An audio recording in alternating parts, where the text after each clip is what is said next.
धाराशिव जिल्ह्यात पावसाची जोरदार हजेरी. पावसामुळे आज जिल्ह्यातील सर्व शाळांना सुट्टी. हवामान विभागाकडून मुसळधार पावसाचा इशारा. धाराशिवमध्ये मुसळधार पाऊस. अनेक नदी नाल्यांना पूर. शेतातून घरी जात असताना आर्णी नदीवरील पाण्यामध्ये वाहून जाणाऱ्यांना सुखरूप बाहेर काढलं. बीडमध्ये मुसळधार पावसामुळे नद्यांना पूर. नदीकाठच्या गावांना सतर्कतेचा इशारा. गोदावरी, सिंदफणा, बिंदुसरा, मांजरा नद्या पुन्हा मोठ्या प्रमाणावर प्रवाहित. बीडमध्ये पावसाचा हाहाकार. शहरामधून वाहणाऱ्या बिंदुसरा नदी परिसरातील धांडेनगर, शिवतेजनगर, शंभूराजेनगर, भोसलेनगर, सावतानगर यासह परिसरामध्ये कमरे इतकं पाणी. नागरिकांकडून बोट उपलब्ध करून देण्याची मागणी. बीडमध्ये माजलगाव आणि मांजरा धरणामधून पाण्याचा विसर्ग. माजलगाव धरणाचे 11 दरवाजे उघडले. सिंदफणा नदीपात्रामध्ये मोठ्या प्रमाणावर पाण्याचा विसर्ग, तर मांजरा धरणाचे 6 दरवाजे उघडले. नदीकाठच्या गावांना सतर्कतेचा इशारा. बीडमध्ये परळी गंगाखेड राष्ट्रीय महामार्गावरील रखडलेल्या पुलावरून नागरिकांचा धोकादायक प्रवास. 3 वर्षांपासून रखडले सरस्वती नदीवरील पुलाचं काम.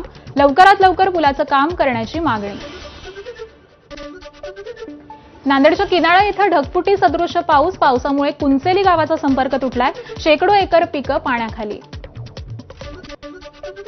हिंगोलीतील सोडगावच्या कयाधू नदीची धोक्याची पातळी ओलांडली. नदीच्या पुराचं पाणी शेतात शिरल्यामुळे पिकांचं प्रचंड नुकसान.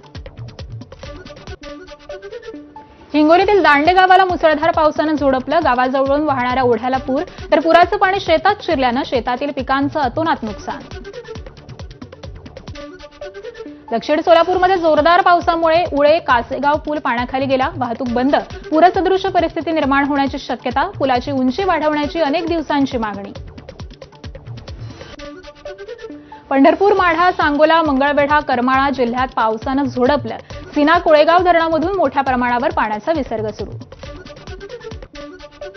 सोलापुरात अनेक गावांना सीना नदीच्या पाण्याचा वेढा. पुरामुळे प्राणीही सुरक्षित जागा सोडण्याच्या प्रयत्नात. वडकबाळ गावामध्ये घरात आढळले साळींदर, तर यापूर्वी सर्पदंशानं एका व्यक्तीचा मृत्यू. सातारा जिल्ह्यासह घाटमाथ्यावर पावसाचा जोर वाढला. रस्त्यांना नदीचं स्वरूप. धरणांच्या पाणी पातळीतही वाढ. जनजीवन विस्कळीत. पावसाचा जोर वाढल्यास धरणामधून विसर्ग वाढवणार.